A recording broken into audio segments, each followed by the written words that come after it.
Hi, this is Sylvia Saber with OpTv Global Headlines. Starting with the national updates. Pakistan and the European Union have agreed to the agenda of multidimensional development cooperation in smart agriculture, technical and professional education and development of flood-hit areas. The consensus between the two sides was reached during a meeting of a subgroup of the Pakistan-EU Joint Commission on Development Cooperation. Prime Minister Shehbaz Sharif approved the construction of solar power projects of 2,000 megawatts in the public sector. Prime Minister said that the solar power projects of 2,000 megawatts will reduce the country's dependence on power projects running on costly fuels.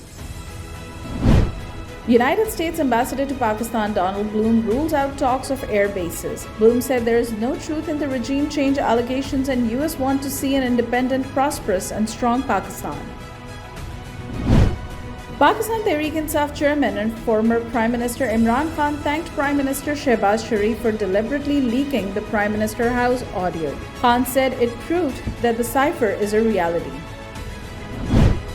Pakistan and China agreed on early launch of the much-awaited Mainline 1 project. The project is aimed at modernizing the country's age-old railway infrastructure. The Chinese ambassador also assured of taking initiatives to allow direct flights from Pakistan to Beijing and Guangzhou for Pakistani airlines.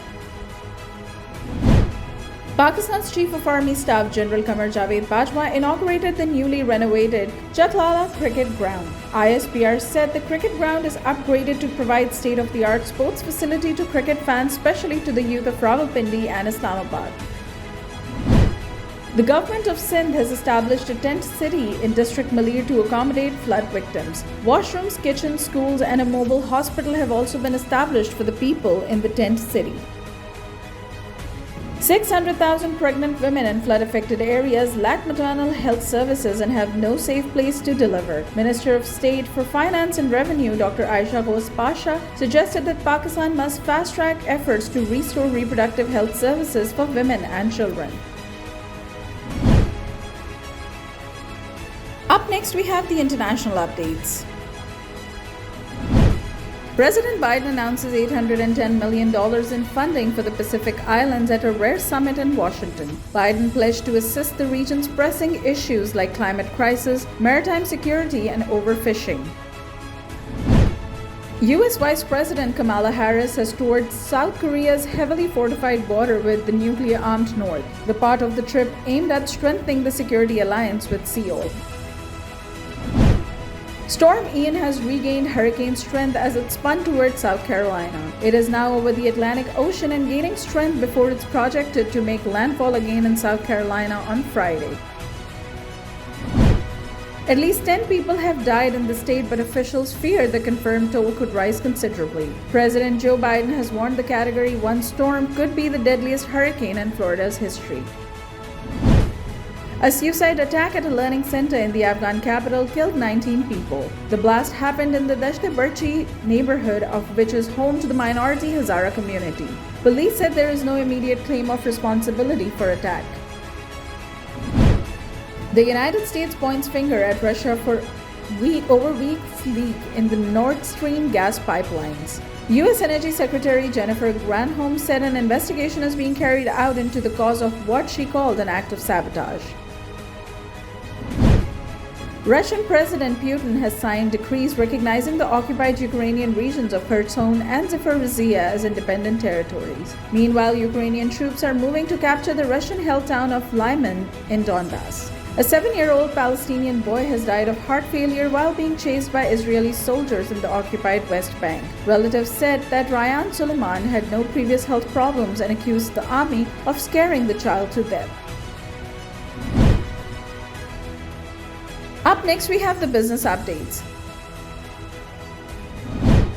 The government's warning to rein in currency speculation again pushed down the US dollar slide against Pakistani rupee. The local unit appreciated by rupees 1.62 to reach 228 per dollar in interbank market.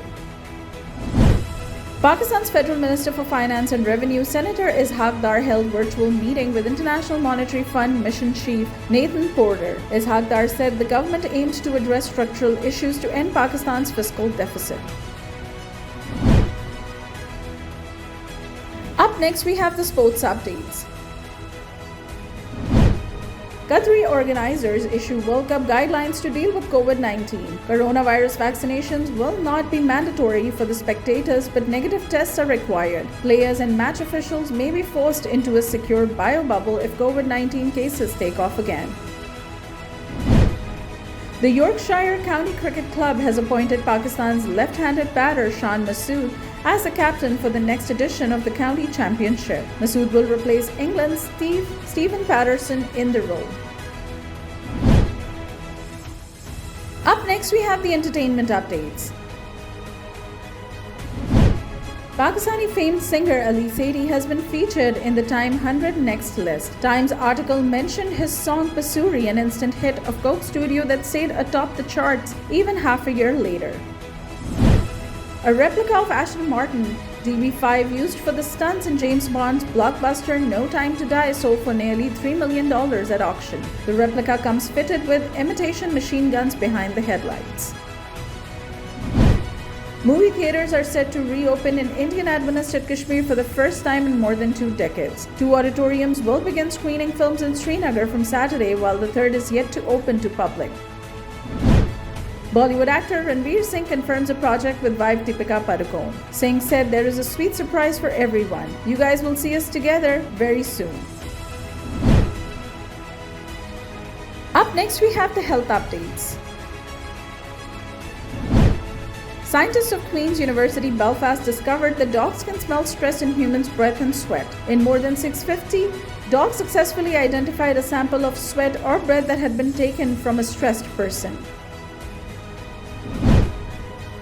Up next, we have the updates on science and technology.